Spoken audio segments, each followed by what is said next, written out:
Good afternoon. Welcome to the TheoTrade afternoon video. I'm Blake Young. Today is September 12th, 2024, and we're going to talk about PPI shows signs of return to inflation and the market's reaction to it. So today we're kind of setting up for a pretty bullish day, recovering well off these lows. Yesterday was the big day. We traded down to these lows and recovered all the way back up.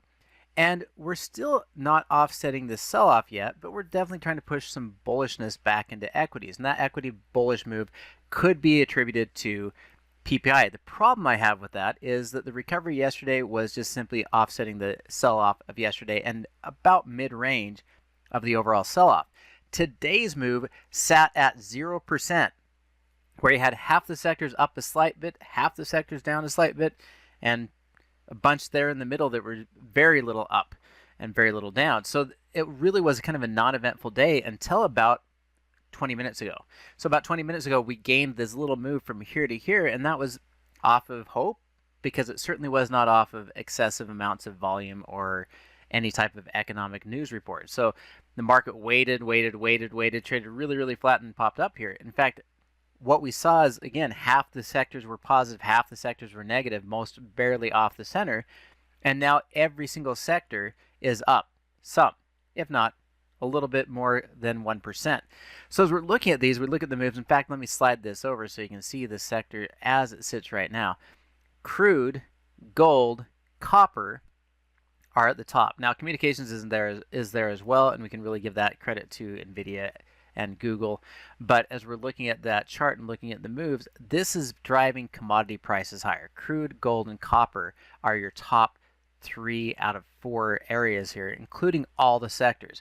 Communications definitely up, but if we look down here, healthcare, financials, utilities, consumer staples barely up, industrials, basic materials barely up. Even the S&P, with all that lift that is going on in NVIDIA, is only up 0.5%, even after that surprise move up about, again, 20-30 minutes ago. Bonds are flat for the day as well. So this is not a massive move of money. It is a speculative grab, because we spent the first 4 hours after PPI trading flat. And so this speculative push is probably going to run out of steam, especially because we have lower than normal volume. Let's go take a look at PPI really quick. And going to the BLS.gov website, going to the top line, just a simple description is PPI for final demand raises 0.2% in August. Services increased by 0.4%.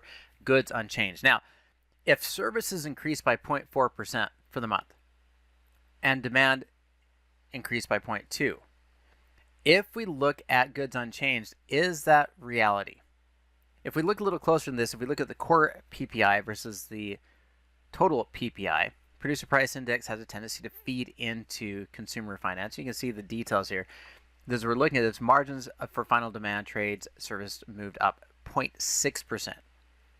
As we look at the details in here and we look at the information from a year ago, what we're really seeing is that final demand advanced 1.7% for the 12 months, and that's a little lower, but that's after taking out food and energy. So what we're seeing is that energy prices in August fell by about 6.5%. And I brought this up in the main room today, but I want to highlight it again.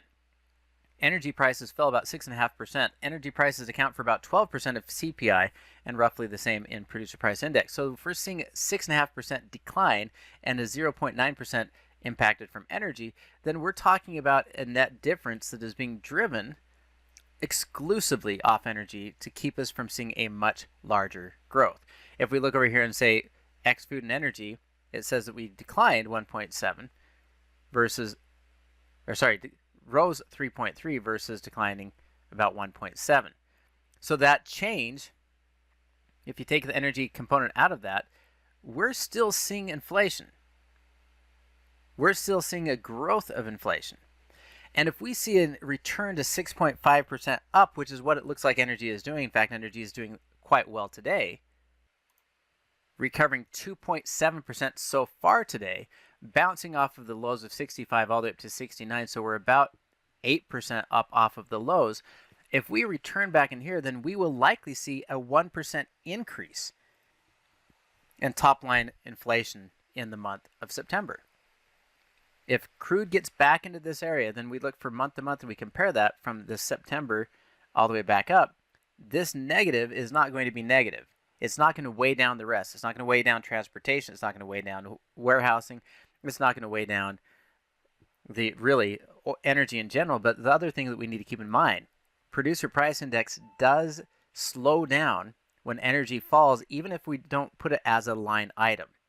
Energy is always reducing the costs of goods and services if energy prices are falling.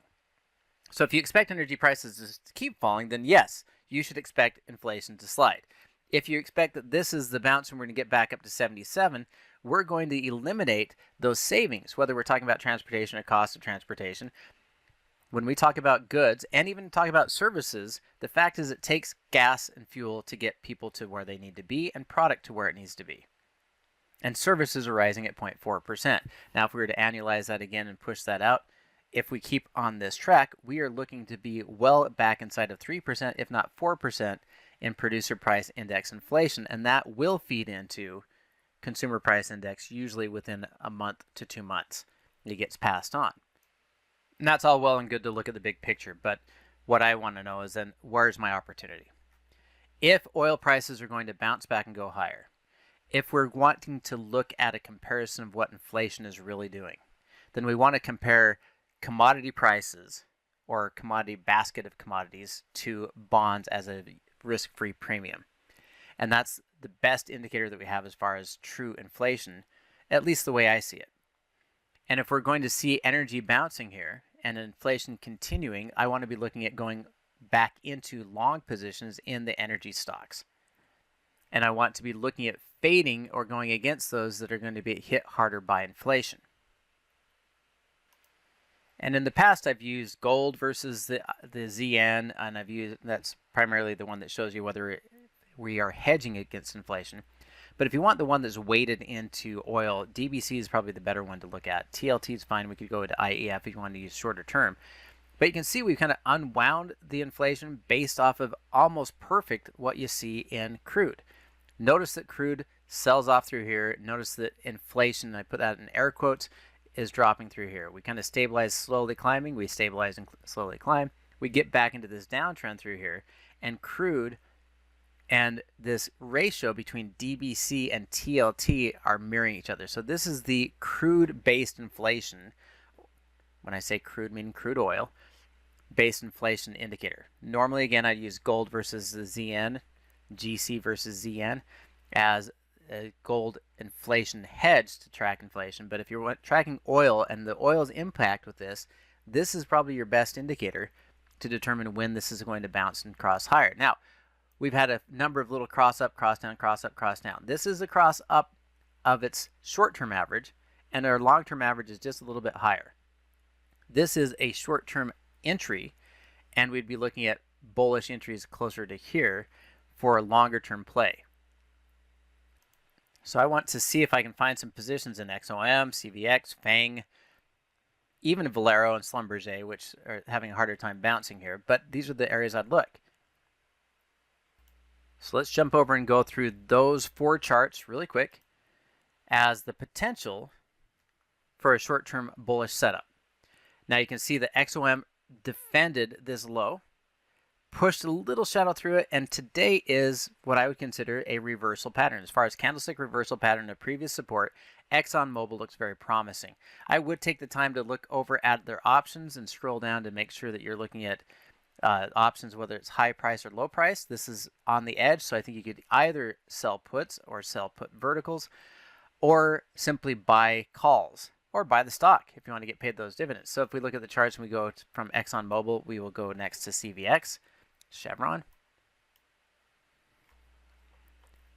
Chevron has done a similar doji, if you want to call it a doji, or hammer, and we're getting a little bit of a bounce through here, and I'm looking for this to get all the way back up and get back up to 150. So we could be looking at another 11-point move. It's about 8% climb.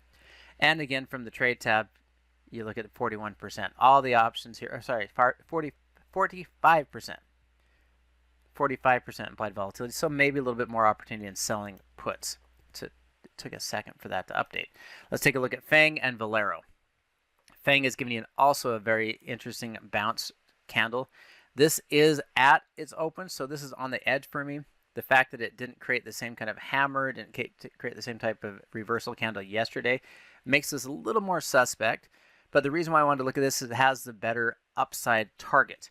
So if this closes a little bit higher or at or higher than where it's at currently at 172, I would be looking for a target all the way up to 200. And we could be looking for a 28-point move. It's going to be about a 13 to 15% move on Diamondback. If we look at Valero, Valero gave us a similar situation where it had a lower shadow, about half the candle. I would like to see confirmation through here. We have a bearish position in our deep currents class. We'll be looking to probably exit, but the little tiny bounce here is fine for the bearish position. I wouldn't step into this until it clears 137.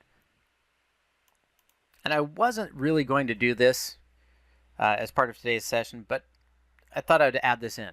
If oil and energy stocks are going to go higher, if oil prices are going to go higher, yes, the Global Jets ETF is a good place to trade Delta and American, United, all the major airlines, while diversifying across all of them.